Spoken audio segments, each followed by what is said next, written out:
আমিও আবার সানি লিওনের থেকে কম না, কারণ হচ্ছে সানি লিওন তো ক্যামেরায় সুন্দরী, মানে ক্যামেরায় আর হচ্ছে সবকিছু হচ্ছে আলগা আলগা, আমার তো ওরকম কিছু না, আমি তো হচ্ছে যে অরিজিনালি একটা আর হচ্ছে ডুপ্লিকেট একটা।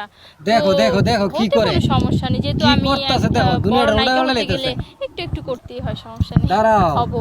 পরিমণির থেকে বেশি হয়ে দেখাবো, সানি লিওনের থেকে বেশি হয়ে দেখাবো। তো সানি লিওন যা যা করে আমিও তাই দেখো দেখো কি করে, শাকিব খানের নায়িকা হতে পারি ওইরকম কিছু করলে তো আমি হবো, সমস্যা নেই, কারণ আমি হচ্ছে তার মতো ড্রেস আপ করে মানে ছেলেদের মাথা নষ্ট করে দিতে চাই। কারণ আমাদের বাংলাদেশে এরকম হাজার হাজার পর্ণ তারকা রয়েছে, এটা হচ্ছে প্রকাশ্য না, সে সাহস করে প্রকাশ্যে আনতে পেরেছে, আর অন্যান্যরা সেটা পারে না। তার দিক থেকে আমার মনে হয় যে সানি লিওন আগায় আছে। নায়িকা হতে হলে অবভিয়াসলি হচ্ছে মিডিয়ায় ছেলেদের সাথে সম্পর্ক ভালো রাখতে হয়, সেটা বলেন মাঠে ঘাটে দুইটাই। এমন হচ্ছে সানি লিওনের মতো পোশাক পরতে হবে, তবেই তো আমাকে দ্বিতীয় সানি লিওন লাগবে, সানি লিওনের মতো সবকিছু করতে হবে। সানি লিওনের আইডিতে হচ্ছে আজকে যেহেতু সবাই আমাকে সানি লিওন বলে, তাহলে কমেন্ট বক্সে ঢুকলেই দেখবেন যে Sunny Leone Sunny Leone Sunny Leone. আপু আপনি তো সানি লিওনের মতো দেখতে, আপু আপনি তো পরিমণির ছোট বোন হবেন, আমাদের নেক্সট প্রজন্মের পরিমণি। আমি তো বলি যে নেক্সট প্রজন্মের কেন, এখনকার প্রজন্মের। তো আজকে সুন্দর করে বাসায় যাব, বাসায় গিয়ে হচ্ছে সানি লিওনের আইডিটাকে ফলো দিব।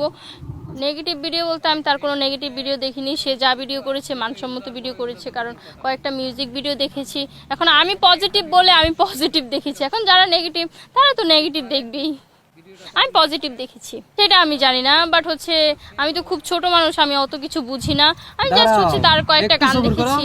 ইভেন আমি জানি যে সে দেখতে শুনতে সুন্দর এবং হচ্ছে ইন্ডিয়ার একজন নায়িকা, এবং সে এর বাইরে কি করলো না করলো সেটা আমার দেখার বিষয় না, সে হচ্ছে সে কি করলো না করলো সেটা দেখার বিষয়, সে ধরনের হতে চাই না, বাট হচ্ছে তার মতো কয়েকটা মিউজিক ভিডিও করে পুরো দেশ কাঁপায় দিতে চাই, পুরো বিশ্ব কাঁপায় দিতে চাই। ইভেন না আমার মাথা নষ্ট করার মতো এখনো কেউ জন্মই হয় নাই, কারণ হচ্ছে আমি এমন একজন মানুষ যে যার প্রতি ক্রাশ খাবো তার প্রতি ক্রাশ খাবো। আমাকে যদি বলেন যে এখন হিরো আলমকে দাঁড় করায় যদি বলেন সারাক্ষণ হচ্ছে পিটা যে হিরো আলমের উপর ক্রাশ খাও, হিরো আলমের উপর ক্রাশ খাও, আমি বলবো যে না ভাই, যেটার উপর আমি নিজে থেকে ক্রাশ খাচ্ছি না সেটা আপনারা আমাকে জোর করে করাতে পারবেন না। তো ব্যাপারটা হচ্ছে এরকম, আমার মাথা নষ্ট করার মতো এখনো কোনো ছেলে হচ্ছে পৃথিবীতে জন্ম হয়নি।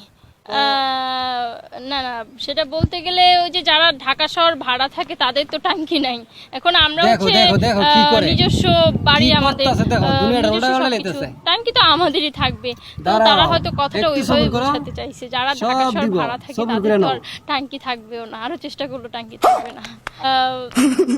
ইভেন হচ্ছে আমার জানা মতে মিডিয়ায় ভালো কিছু করতে গেলে সুন্দর চেহারা লাগে, কিউটনেস লাগে, ক্যারেক্টারের সাথে যাতে মিল যায় আর আকর্ষণীয় হতে হয়।